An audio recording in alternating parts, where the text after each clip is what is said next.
Mas acho que ela tá, tipo... eu vou abrir aqui. Vamos ver se eu consigo abrir aqui.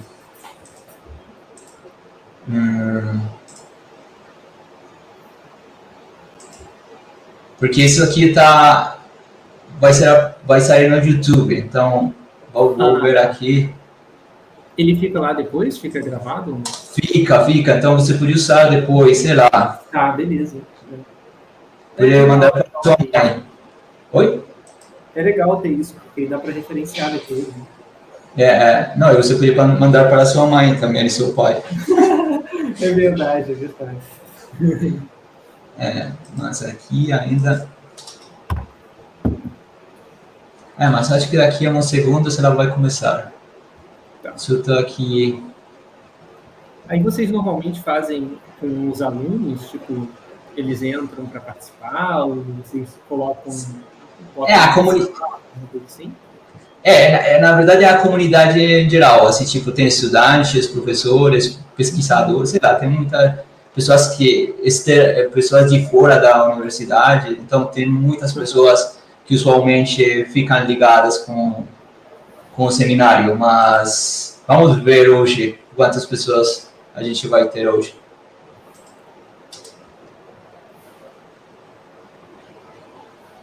Aqui... ok. Parece, it seems that we are online now, but I'm not pretty sure.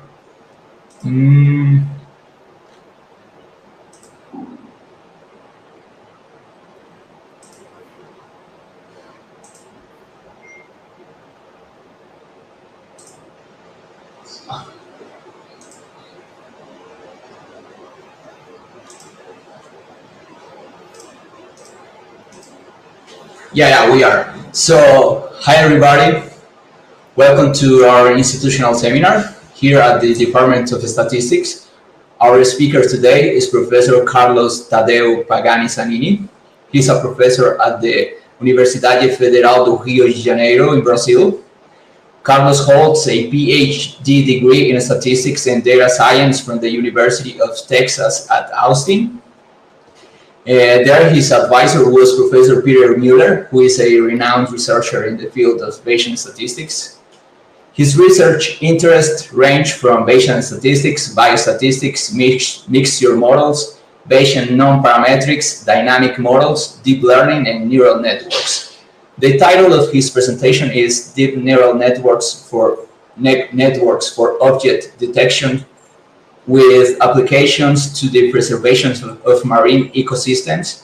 So at the end of the presentation, the audience will have around 10 minutes or more or less 10 minutes for questions. You can ask in either English or Spanish, even Portuguese if you will. So Carlos, thank you again for accepting the invitation, and go ahead with your presentation. Well, thank you, Jonathan. So I'm very pleased to be here and to be giving this talk to you. Let me try and share my screen so that you can see the slides. Yeah.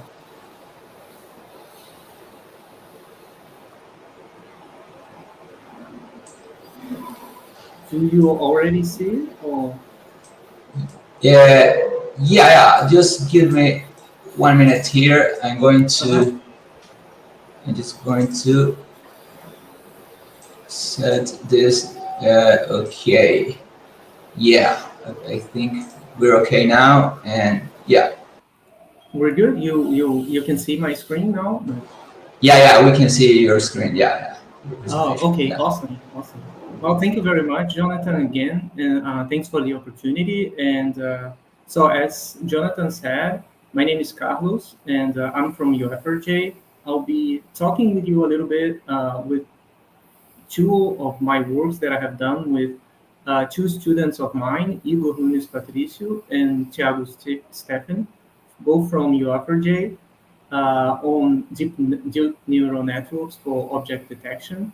And these two applications are in the context of preservation of marine ecosystems. So for today, I'll be talking about the problem, of detecting objects of interest in image and videos. So this is the context of object detection.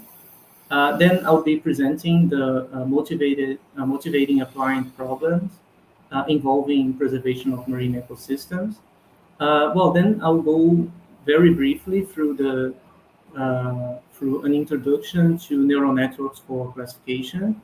So I'll be talking about the perception, which is one of the building blocks for the deep neural network models, and also through multi-layer perception, which is a generalization of the concept of perception when we put them into multiple layers to form a model that is more robust.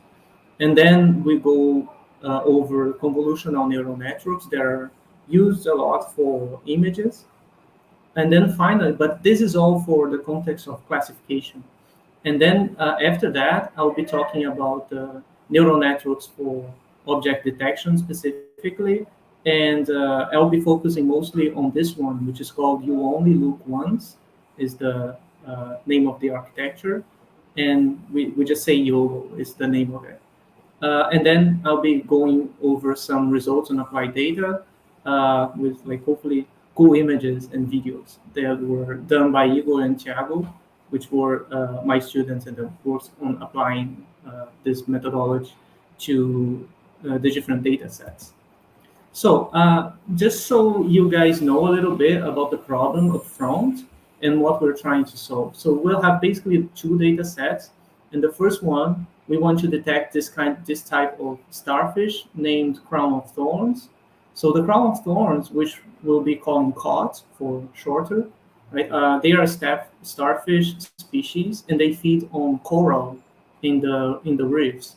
So the problem is that the human action on nature may cause superpopulation of cods, and this can cause serious problems to the corals because these are species that feed on the corals and also in the local environment.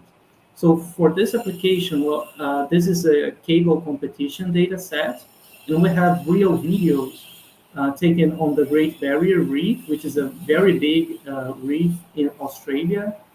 If I'm not mistaken, is the biggest one, but I'm not 100% sure about that. But it is a very big reef that we have in Australia. And then for this one, we have 3 videos. And then we'll treat each frame of the videos as images, and we'll feed the model to work on those. So we have a training video, a validation video, and also test video. So just so you know, these are RGB images. This is the original dimension. It's 1,220 and 80 pixels by 720. So this is high correlation images. And then the point is that we'll have very small cods that are pretty hard, I think, to recognize because they are taken from far away distance. For example, here we have one of those images from, it is just a random frame from the video, from one of the videos. And I'm showing you now.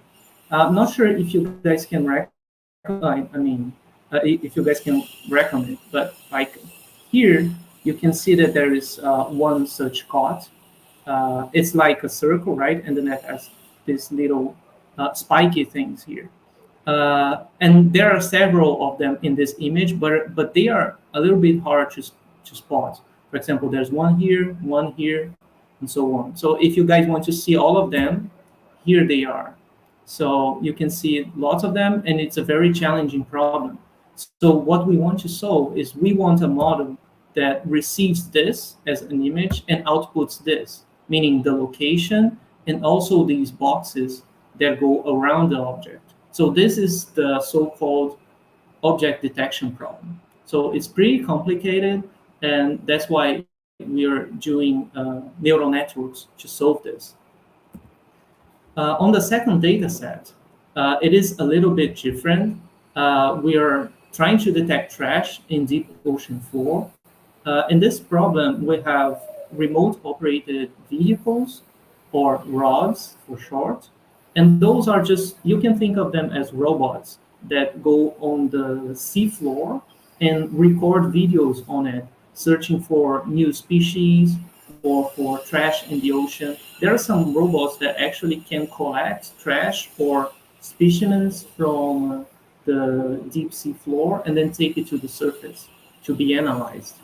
So for this problem, the main difference is that we are interested in three classes, which are bio, meaning anything that is alive, basically. It is a little bit subjective here, so you guys will see it later. But we are mainly interested in detecting trash in the deep sea ocean. And also we have the ROV itself. So sometimes the robot films parts of itself. So we have basically these three different classes that we want to spot and also differentiate which one are them. And so these are like 5,720 images. The dimensions are much shorter from the other data set, and they come from this data set by Photon and all. And they were published in the International Conference Robotics and Automation, which is called ICRA. So I'll be calling ICRA or ICRA to refer to this data set.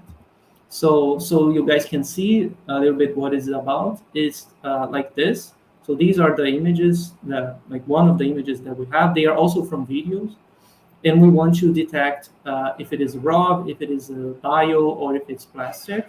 So here you can see part of the robot. It's a little bit hard of a problem because like here you can probably see this is also a part of a rod, but the model here just captures this little part. And also on the right side, I wanted to exemplify to you that this object detection field is a little bit subjective because there is no single way of marking those images. Depending on the context or on the image, yes, there's only one possible way to mark the squares, but we could have like more squares here to separate these pieces of trash. Also, we can arguably include this one as well that was not included. So this was what was marked in the data set, right? So this is also to show that it's a supervised problem where we have to provide not only the images, but we also have to provide in the data set the location of these boxes and also the class that the box belongs to, right? So it's a supervised problem. Okay, so this is the setup and what we want to solve. Now I'll be explaining shortly what is the model that we're trying to fit.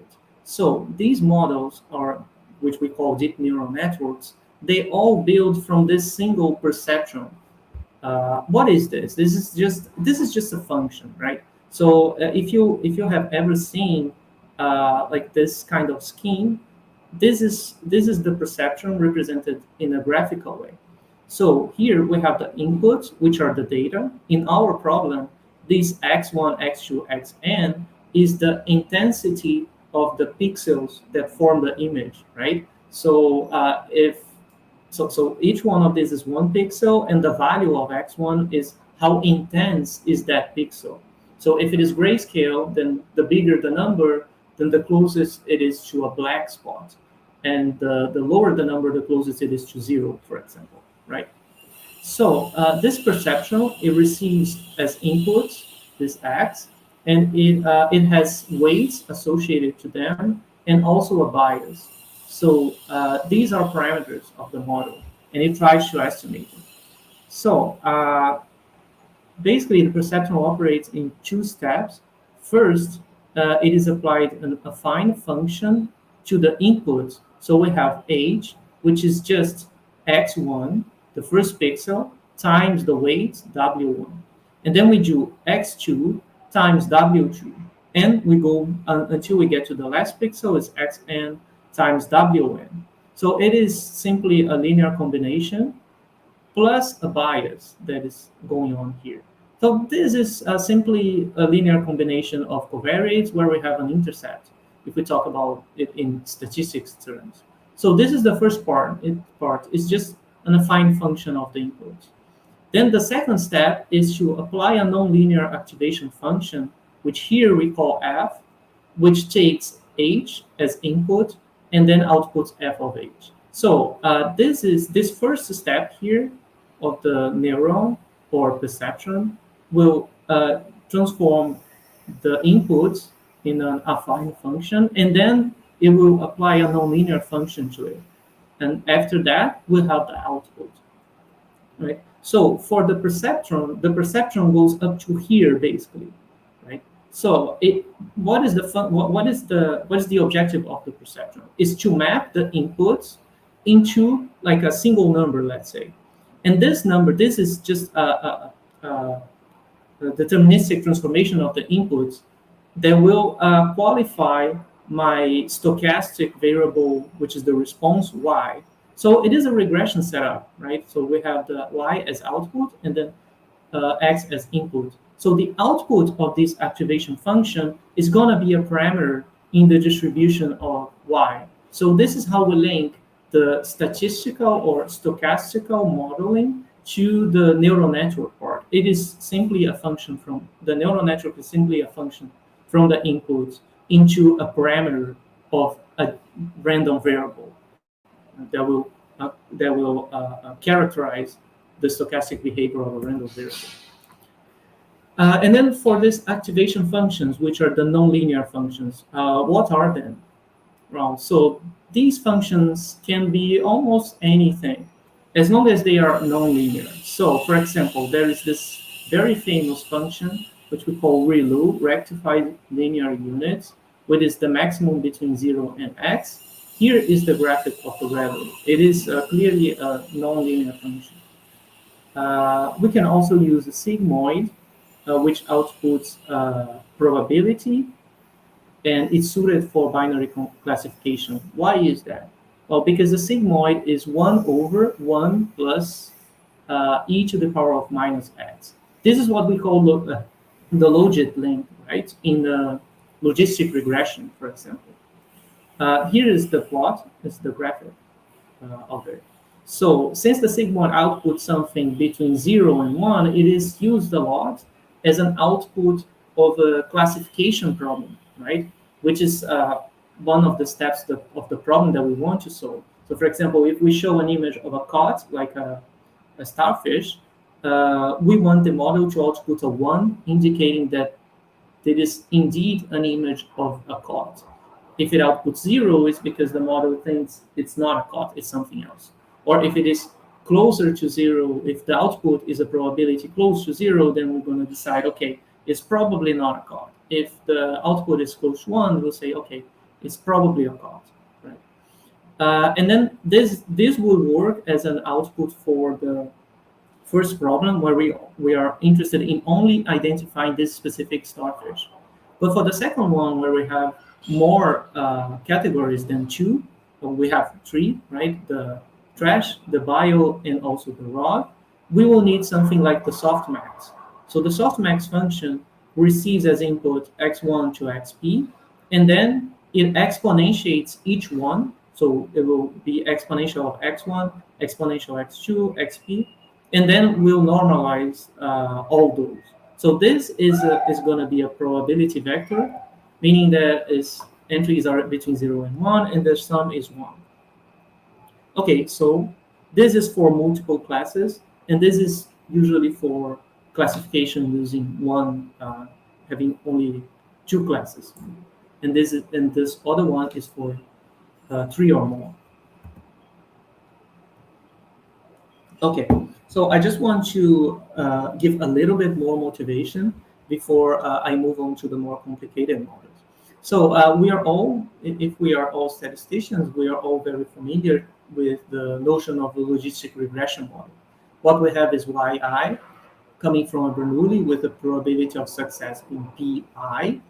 And then what do we do? We do pi equal to a sigmoid applied to this affine function of, let's say, 2 covariates. Let's say we have 2 covariates, and we want to predict if their label is 0 or 1. Like 1 is the ball and 0 is the triangle. So in this problem, you can see that it is exactly the perceptron, right?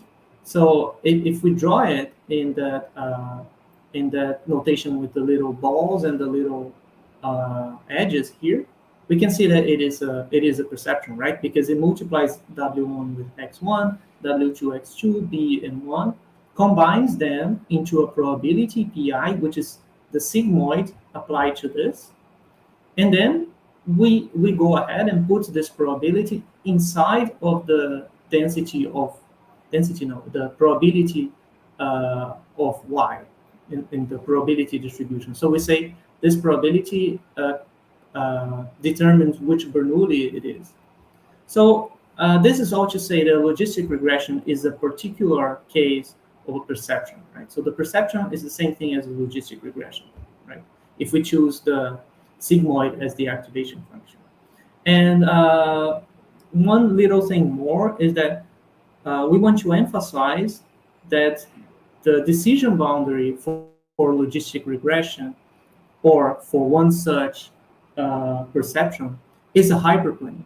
How do we know that? It's just we define the decision boundary as the space in X and in X1 and X2 that will be indecisive about if Y is 1 or Y is 0. So if I give you a point here in this line, the model is not going to be able to say what point it is, if it is a triangle or a ball, because it's in the frontier. So from this relation, we can easily see that the frontier is a hyperplane, because we are in doubt of what the output is when p is equal to 0.5. Then we are equally uncertain about if it is a 0 or a 1. So the space in X that makes this equal to 0.5 is the space in X that makes this equal to 0. And this is the equation of a hyperplane. Here it's just a line, but because it's on 2 dimensions. But if we have more, then we have a hyperplane. And so this simple perception thing passes through a hyperplane in space and tries to classify the output. So here in this model, we have a generalization of a perception, which is the multi-layer perception. And here I'm showing you just a model for binary classification. So what is the difference? The difference is that we have several perceptions now. So this is one perception, this is another one, this is another one, and so on and so forth. And they are organized in this sequential layers, so that the input serves as inputs for this perception and this one and this one. And then the output of these perceptions work as inputs for the perceptions in the second layer, and then those go to the last layer, which has to be a probability if we are talking about a binary classification to be fed into the distribution of y, right? So this is a generalization of the perception where we use multiple perceptions in a multi-layer framework. And then here is the application. So it is the equations that define the model. So you can see it's basically a composition of functions. So this is all complicated function, but it is a function of xy going to a space of probability, and then this probability characterizes the distribution of y. Okay. So why do you want to do this? What is the motivation of having more perceptions? So this is what the perceptions do. Remember that each perception passes through a hyperplane through the original space. So here we have the different x1 and x2 for several points, and the aim is to classify the red one, the yellow ones from the blue ones.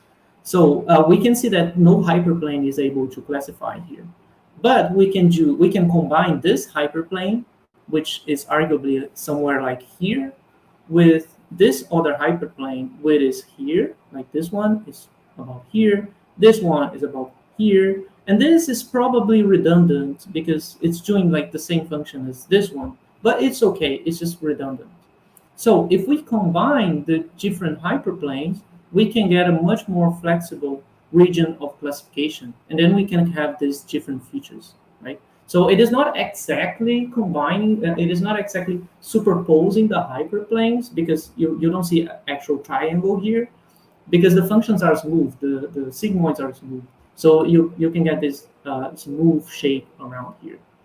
So the point is, I want to illustrate that if we combine the different perceptions, we have much more flexibility into doing the classification, okay? So, and then here you can play around in this website. It's very nice. You can have several examples of points, and then you can build your own network and put more neurons and less neurons. It's really nice. I really recommend you that you both that you all check this afterwards. So this is the empirical justification. But if you prefer a more formal one, then there are some theorems in universal approximation theory that says that these deep neural networks can basically approximate any measurable function. So any Borel measurable function can be approximated, even if we use a single hidden layer. As long as we can put more perceptrons in those layers, we'll be able to approximate well enough anything. So if one layer is necessary, then why these deep models will put more layers on top of each other if one is enough, right? So the answer for this theoretical question is given. For example, there are many papers that talk about it, but this is one of them that says that if we do it in sequence, like having lots of different layers, we will use much less parameters, and so we will need less perceptrons than if we would put them all into one single layer. So if we have a finite budget, meaning the number of perceptrons, it is better to put them into a sequence of layers than to put them all into one layer. So this is the motivation why we want to build these deep models, and why the deep models are more flexible than the shallow models or the logistic regression, for example. Okay, so this is the first part for classification using the multi-layer perceptron. Here we have the way of doing inference. So how do we make inference in these models? It is not hard. So we actually, I mean, it is hard in practice because of some limitations. I'll be talking about this later. But theoretically, we have a likelihood, right? Because we have this Bernoulli model given the model parameters, which are the weights and the biases to be learned. We can simply do the log likelihood and then maximize it doing maximum likelihood estimation.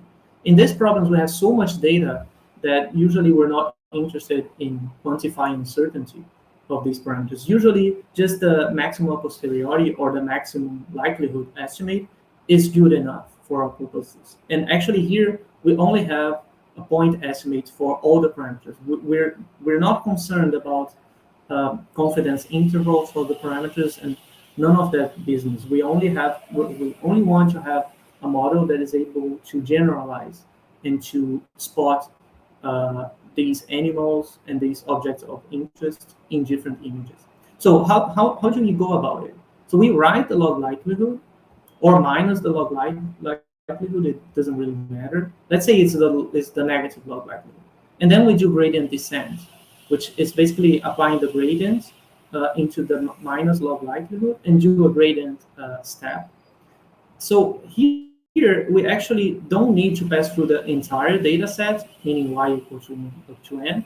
We can go over a smaller data, like if a smaller batch of data. So since we can pick, for example, we can choose, let's say, for every iteration, I don't need to feed the entire collection of data to the model. We can do it in only, let's say, 10 images or 5 images or 100 images, and then calculate the log likelihood on those 100 images, as long as they are chosen at random. If I randomly pick, let's say, 10 images, and then calculate the log likelihood of the model on those 10 images, this is going to serve as an unbiased estimate of the entire gradient. This is the concept of stochastic gradient descent, right? So as long as we have an unbiased estimate of the direction given by the full gradient, the algorithm will converge. So here we have 3 examples. So one is let's say the full gradient. It points to the optimal direction, right? And then we converge pretty quickly. But if we feed less data than all data that we have, then we're gonna start having these more wiggly trajectories around the optimum, but it will converge. So this is when the batch is not that small. So usually you're going in the right direction. And then in purple, you have the case where the size of this subset of data that I'm feeding in at every iteration is very small. So then you wiggle a lot, but in any case, you will converge. So what happens is that maybe the trajectory fluctuates more. Right? So the point is that if we sample just a little, just parts of the data, it is much faster than trying to pick up the optimum direction, because one arrow like this is very expensive to compute, because we have to go over those 10,000s of images and then apply the network into all of them, which is very expensive. So instead, we want to do it with few data at every iteration. Okay. So just to make things maybe a little bit more clear, so what I'm telling is we'll have, so how would this work with this model setup work? So we have the real image in the context of classification. So we're not interested right now into putting the box around it. So we just want to say if it is a cut or not, let's say. So we feed an image. So this image enters the model as a 3D tensor, like RGB, where we have the pixel intensities. It goes here as the input layer, and as the output layer, we'll have a probability that is trained to be close to 1 whenever the y is 1. So since this is a cut, then we say y is equal to 1, and then the model will learn that when it sees an image like this, it needs to output p close to 1. On the other hand, if there's no cut in the image, then the model will try to learn that y is equal to, the model will receive y equals 0, and it will learn that the p that it needs to output needs to be close to 0, right? So this is the setup. So this is how we interpret. So here it's just like we destroy the image, putting the different pixels here aligned. Okay. So to fit this to the model, we have to get rid of the spatial structure of the pixels, right? Because we have to align them, and so it is not the best way of entering with the data to the model. So we want the model to actually see the image and actually learn how to recognize characteristics whenever, like in whatever space the characteristic is. So here you can see the pointy spots in the starfish. So what we want is to have a structure that will recognize, let's say, these little spikes wherever they are in the image. So we want to feed the entire image to it, and we also want to recognize the patterns wherever they are in the image. So for that purpose, we have the convolutional neural networks. So how would they work? Well, they are, in some sense, very similar to the perceptrons. So associated to the network, we have a kernel, which is a small matrix of weights. And these weights work in a very similar way to the regular perceptron. What they do is they will apply these weights, which are learned by the model, they are parameters, and they are applied to the input image. So W07 will be applied here, W8 will be applied here, W9 here, and so on. So we will have this first 3x3 squares outputting this square here, therefore transforming the image into this reduced image here. So why do we want to have that? Let's see. So just to clarify, this guy is a perceptron, pretty much like the perceptron I showed you before. But the point is that this guy will only look at this 3x3 square. So it will have this 9 weights here to be learned, and then I will apply these 9 weights into this part of the image. Then I will move to the next perceptron here. So the same weights will be applied to this region of the image, therefore outputting this perceptron. So once I see the entire image, I will have the transformation here, right? So this is what the convolution does. Each one of them is a perceptron, and they share the same weights. Why is that useful? So that is, I think, that's the question that begs answer, right?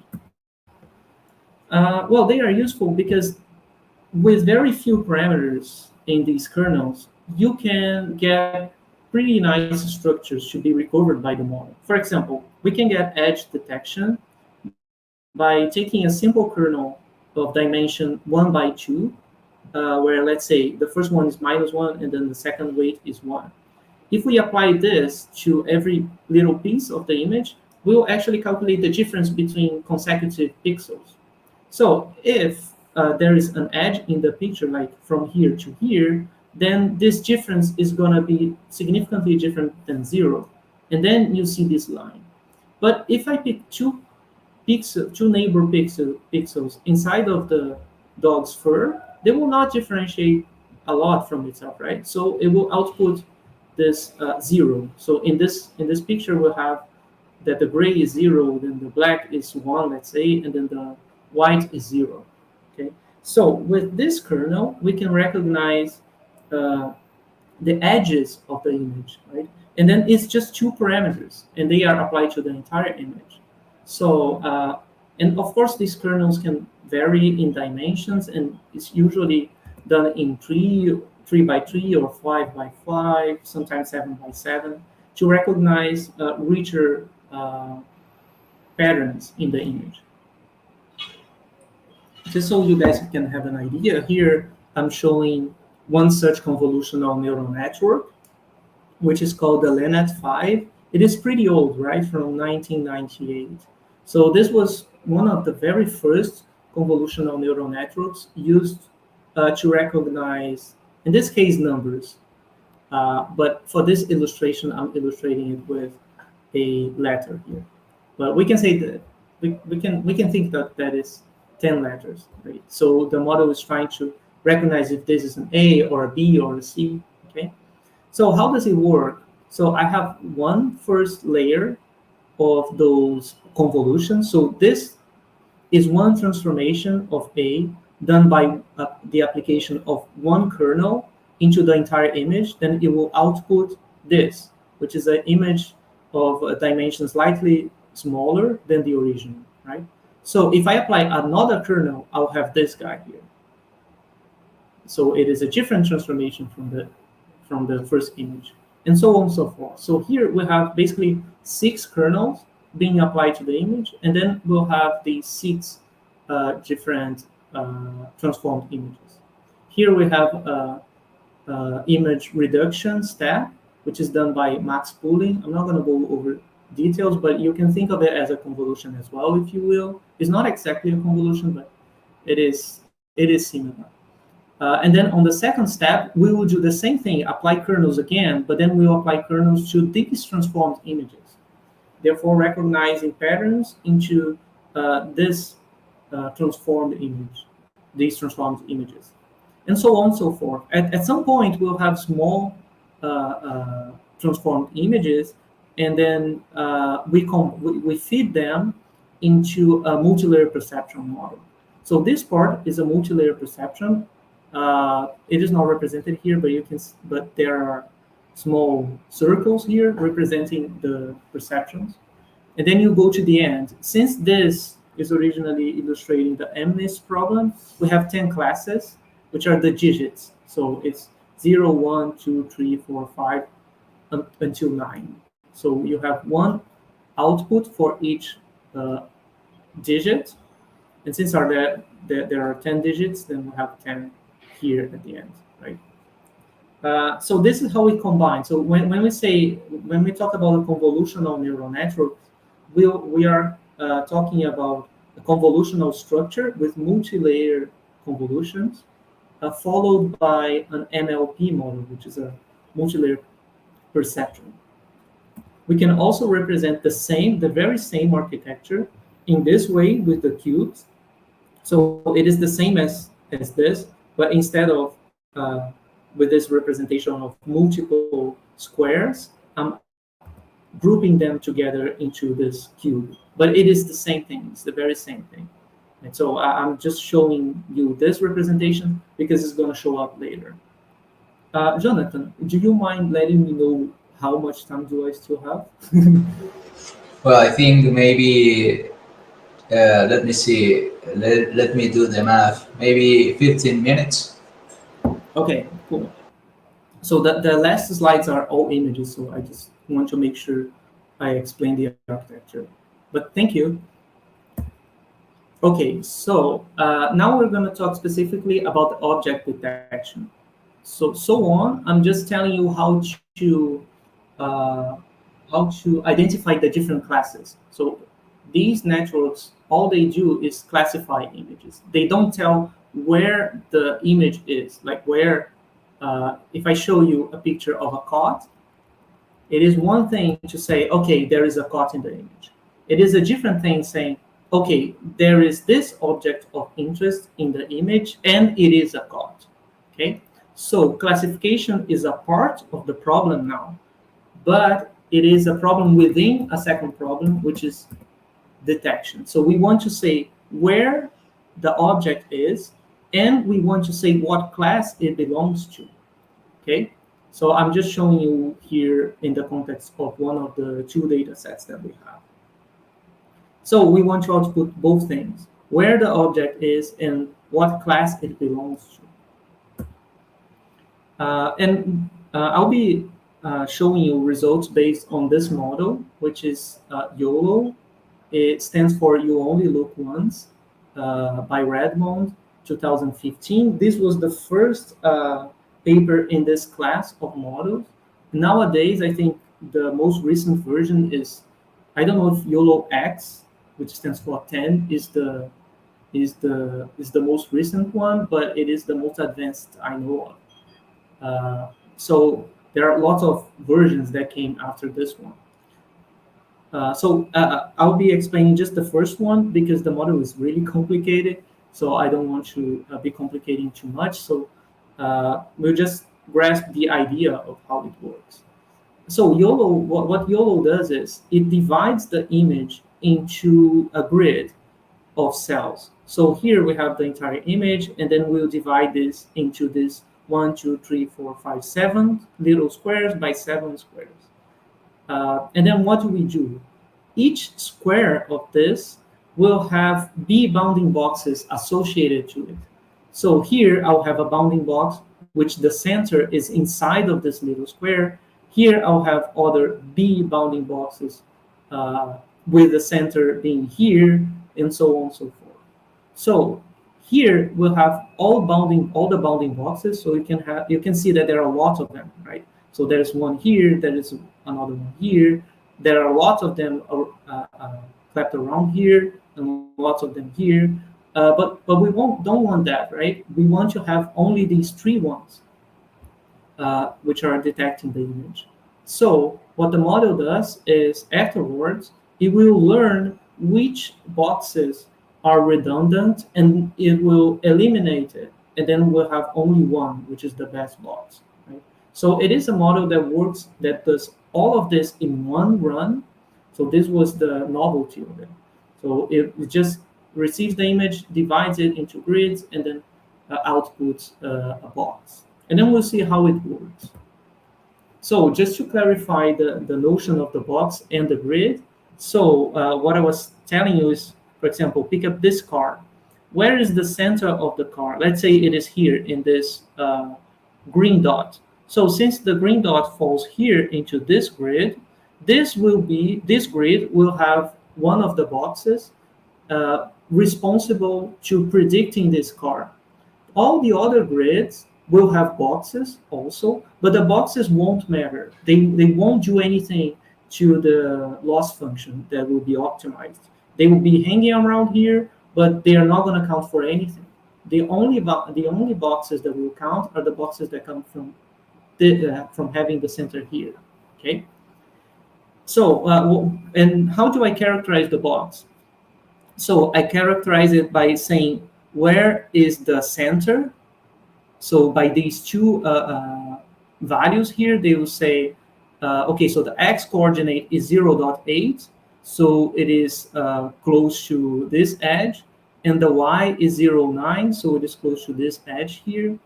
BW is the width of the car, of the box, and then the BH is the height. So if I tell you the width, the height, and the center, then the box is determined. So this is what the model will output. It will output these 4 numbers that will characterize where the box is. Okay, and it will also output which class the object is. So for this problem, it is a pedestrian problem, differentiate between cars, lights, and pedestrians. So since it's a car, it will output 1 here, meaning that this is a car, 0 meaning that it's not a traffic light, and 0 meaning it's not pedestrian. Okay. Oh, okay. So this is how the grid relates to the boxes. And so here is the YOLO architecture. It looks a lot like a convolutional neural network, right? It is a convolutional neural network in the end. It has some MLP parts, like this is MLP, and then this one is also an MLP, but it's MLP organized. It is a little bit tricky. But the point is, what makes this structure YOLO instead of simply a convolutional neural network is the output. The output is the only thing that characterizes the YOLO, because the output is related to the input to put those boxes. Now I'll show you how. So here in the right, I just zoomed in this last layer here in the output.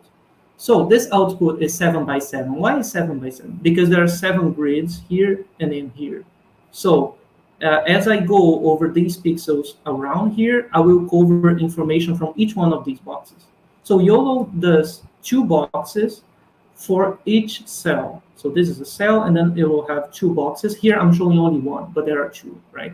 So how does it work? So all this bar that shows up here gives information about one of these cells. Let's say it's this one, okay? So since this cell is responsible to predicting the dog, it will have the information about the box. So meaning, where is the X coordinate? Where is the Y coordinate? What is the width? What is the height? And what class it is? And if there is an object there or not. Since there is a dog here, then this guy is 1. It will also have a second box floating around here, maybe also close to the dog.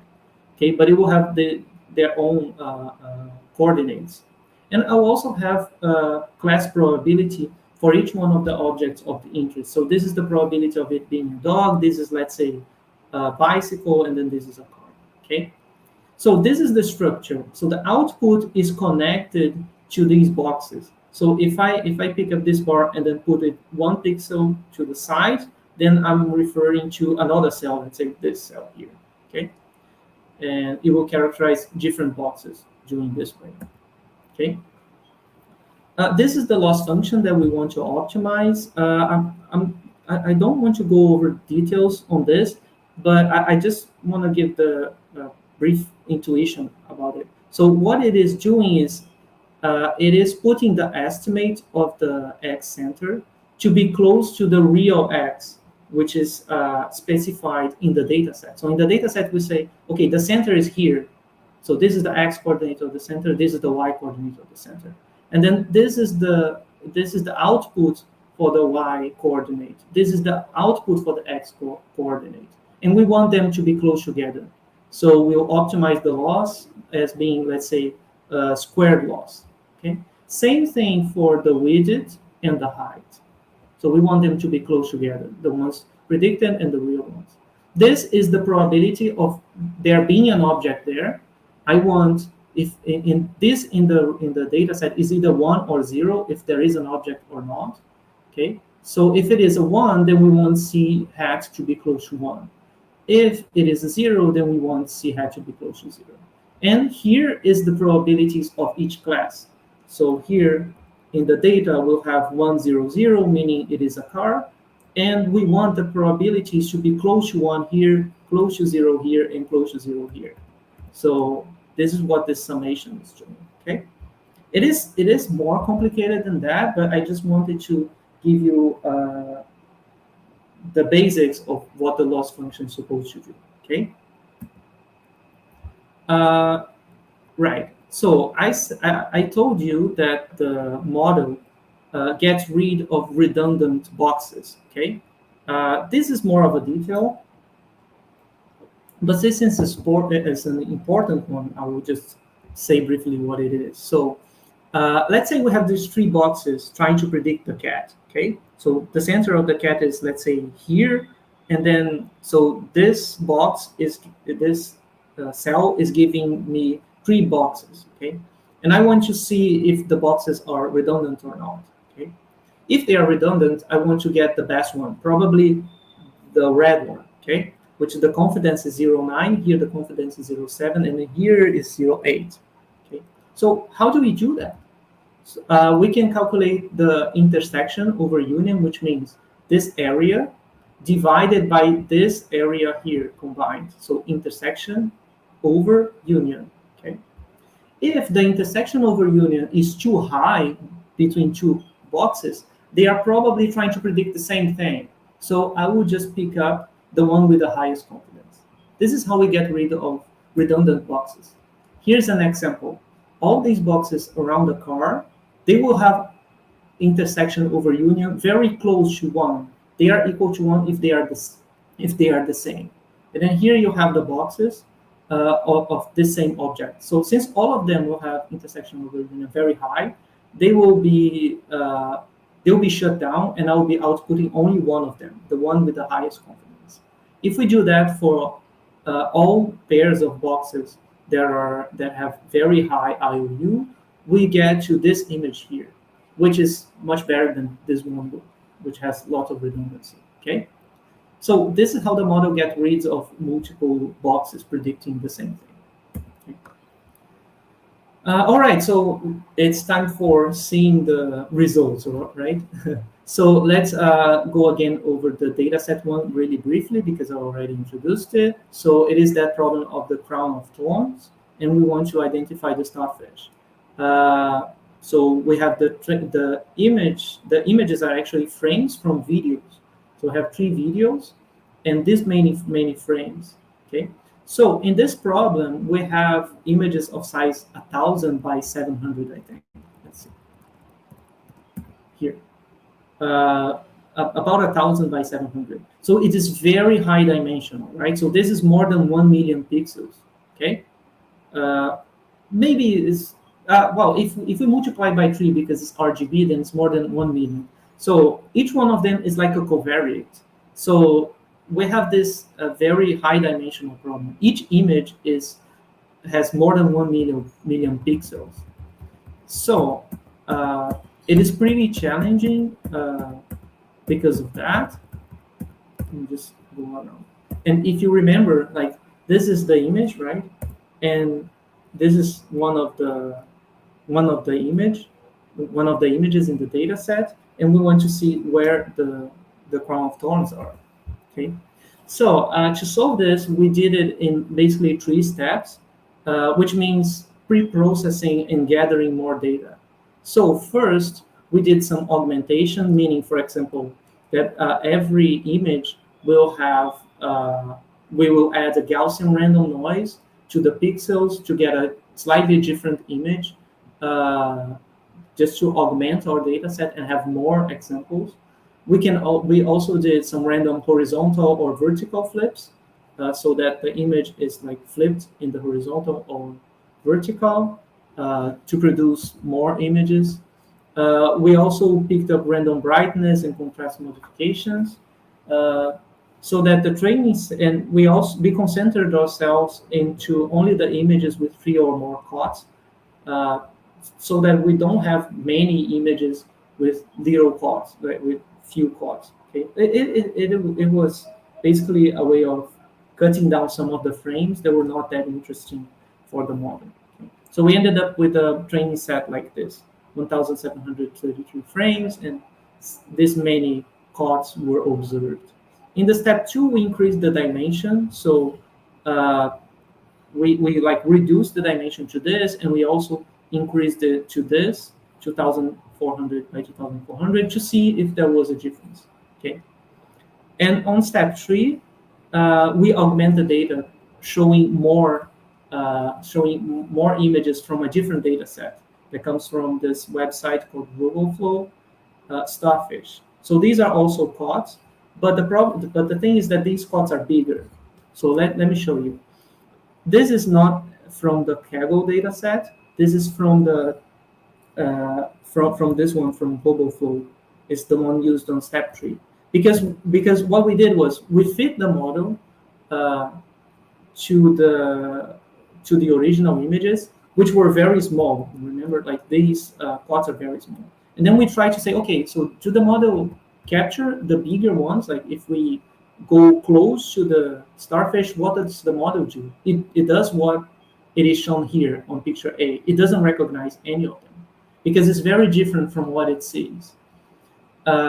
So then we were like, oh, okay, so we need to show them bigger COTs so that they can predict. And after we do this, we show this image to the model again, and the model can recognize. Right? So this is actually from a video I'll show you later, but this is from a video that were not fed to the model to train it. Okay, so this is a frame that the model has never seen before, and it could recognize the COTs. Okay, so here we can see the improvements. The higher these numbers are, the better the model is. So we see that the baseline training, after we do steps 1 and 2, it gets a huge improvement into the precision. And also, if we show more COTs, it doesn't damage the prediction to the Kaggle data set. Okay, so these precisions are all in validation set of the original data. Okay, so it is all on videos that were never shown to the model. So we see an improvement on doing these 3 steps. Okay, and then here I wanted to show you quickly these these 2 videos so that you can get a grasp of how the model is performing. Here's the first one. Okay, so it is a little bit like fast. So you can see the red one, the red box is what the model outputs, and the green box is the truth. Okay, you can see that it is flickering, right? And there is a delay because if the COT is too far away, it's hard to detect. Okay, but once it gets close, you see it sort of captures, right? In the middle of the trajectory, the model gets a little bit confused and sometimes outputs things that are not COTs. But I think it actually helps a lot, right? If I were to just pause here and then find a COT, I'll be looking for it forever, right? So the model gives us the spots that we should look more carefully to it, right? And that's the importance of also showing the bigger COTs, because once you are looking for them in the C, we want to get close to it and then confirm if it is or not. So if you get close to it and then the model doesn't say anything anymore, it's a little bit, I don't know, it's a little bit silly. So that's why we put the other data with bigger COTs. Okay. Then I want to show this one, which is the video with the larger animals. Okay, this is also never shown to the model when training. It is the model outputting the predictions to a totally new video it has never seen. Okay, so some of them are not captured. Like you see, there's lots of flickering. It is the model is not as good as predicting the big COTs as it was for the smaller ones. The reason for that is that there is much less data that were shown to the model with COTs this big. So that's why it flickers a lot. Okay. Right. So yeah, this is the idea. So the model, and this is the same model doing the prediction over the 2 different videos. Well, I guess if this is correct, then I'm way beyond past the time. I'm sorry. I can stop now because the other ones is like more videos, but it's fine. No worries, Carlos. Thank you. Great presentation. Thank you so much, Carlos. And now we have time for 10 minutes for questions. Let's see if anyone has a question. Okay, let's wait 5 seconds.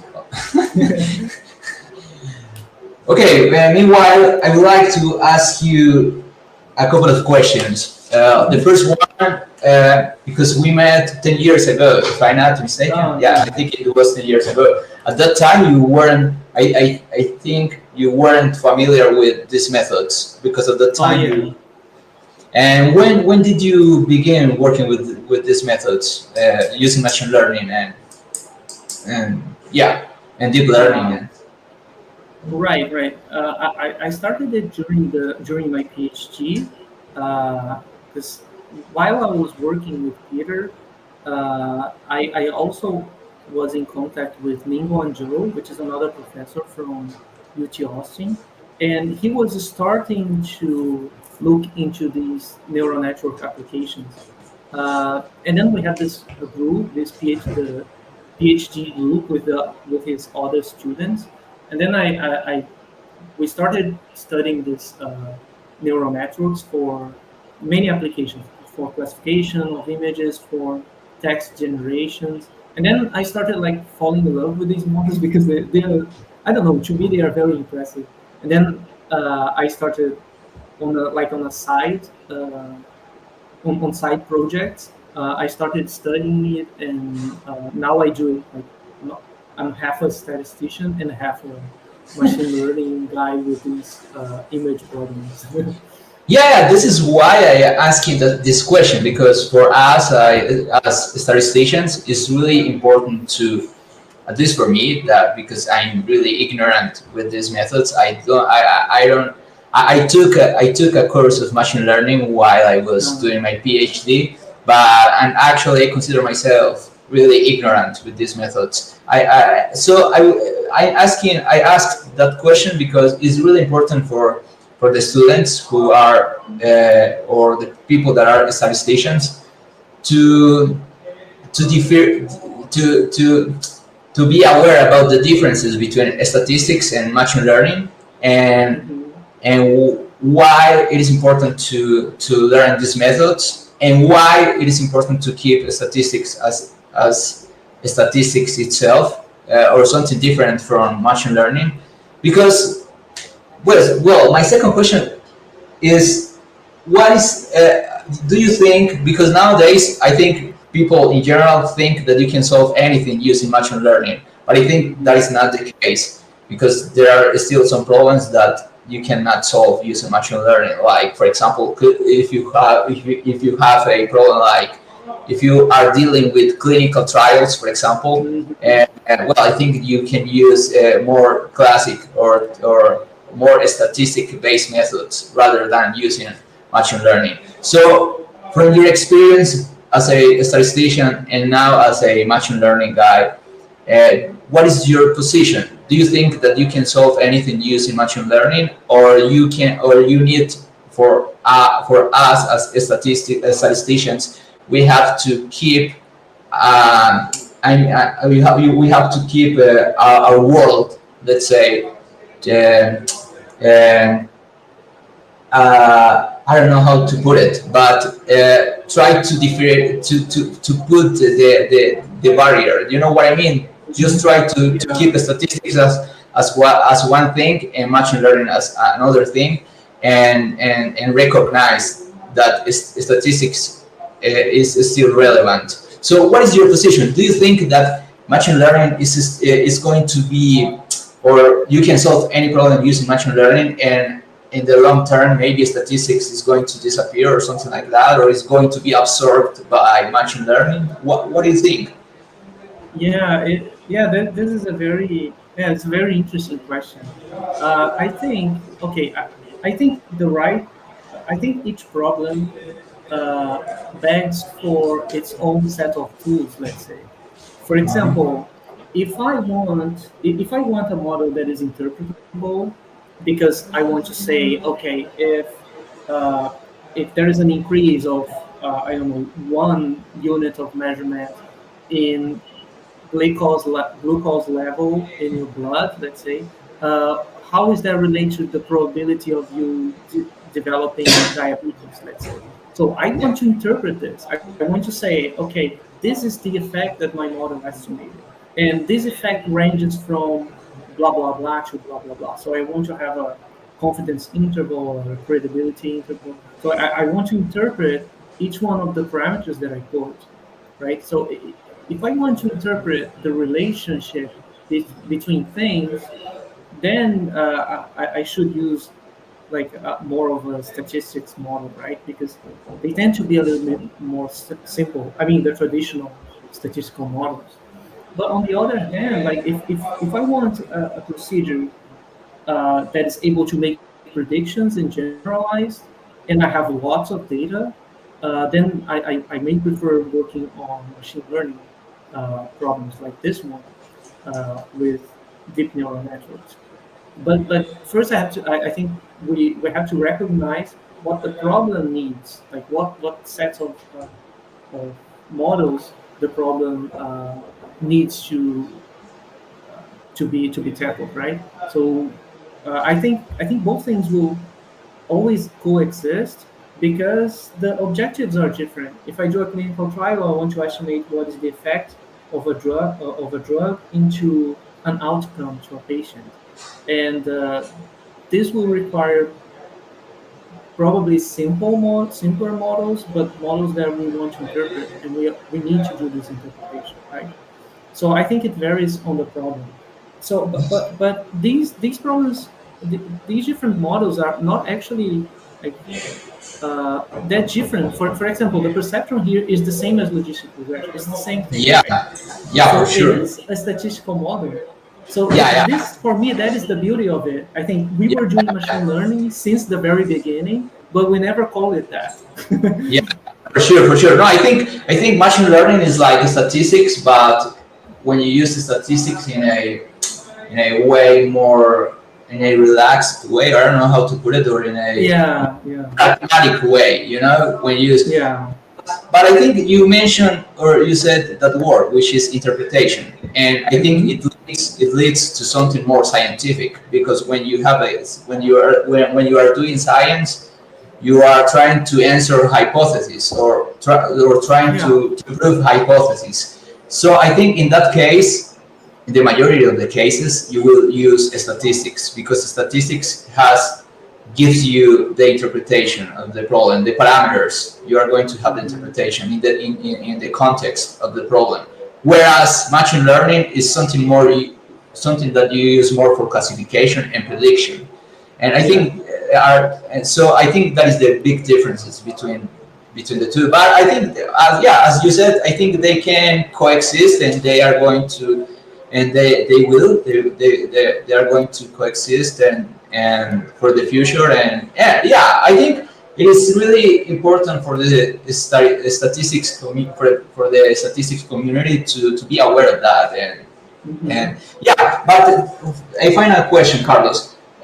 Do you have recommendations of books or material for someone who were interested to begin with machine learning? Because yeah, I think from your experience, I think you maybe because you were first an statistician, and later you became a machine learning guy. So maybe you can give an advice, so how we can learn machine learning. Okay, yeah, sure, sure. I think, yeah, there are lots of nice references. I can show you some of them. Uh, let's see here. I would recommend for first contact a book, because these models are very complicated to understand at first by reading the papers. It's not easy, right? Because the papers are supposedly for people who already belong to the area. Yeah. So and there are at least a couple of pretty good books. Let me pick up like two of Yeah, them. this is why I was asking that, because I think Uh-huh. once I just tried to learn to read an article of machine learning, that was really difficult. Yeah. Yeah, so this one is a really good one, I think. It is specifically based on vision systems, which is computer vision. It means uh, problems that deal with images, image classifications, image detection. It's a very good book, and I think it is very didactic. So for one that is starting, I would recommend this. If you want to go over specifically over deep learning, so neural networks and that kind of stuff. If you want something more general, then there is the book by Tibishirani, and Ah, that's a classic. Yeah, yeah, that one is really good. It's because I don't have yeah, it here, but it is freely available on the internet. yeah. No, As I think it's I know Elements of that book. Statistical Learning. Yeah, Yeah, it that one. is. Yeah, I think that was the book that I followed when I took the course of machine learning that I mentioned before. Yeah, that's the Yeah, book. yeah. So this Okay. yellow one is a little bit more advanced. This one is also very good. This this deep learning is also for free. This is also another one in deep learning. I started with this one is by Ian Goodfellow and Bengio. They are like references in the field. It's very good. But Okay. this one is more of a statistical background. So Yeah, whoever is in stats will enjoy this book. It's really nice. yeah. It was pretty funny because when I read the book, for me it was like, well, man, this is statistics. I don't know what is Yeah, it the. is. It's, Agree. it was funny, but one last question and Uh-huh. about the packages for someone that is going Oh, yeah. to what is the best language, R or Python, or which one is the Okay. best for this stuff? Okay. Well, Python is much faster. Okay. So It's faster, okay. how can I put it? R is a little bit slow for loops. So if you want to program by yourself, and the problem is very complicated, like high dimensional, lots of data, then I would not try to do it in R, because R is too slow with for loops. Uh, so I would try to go for Python. But even then, like, if you just go pure Python versus pure R, it's not going to be that different. Python's going to be a little bit faster.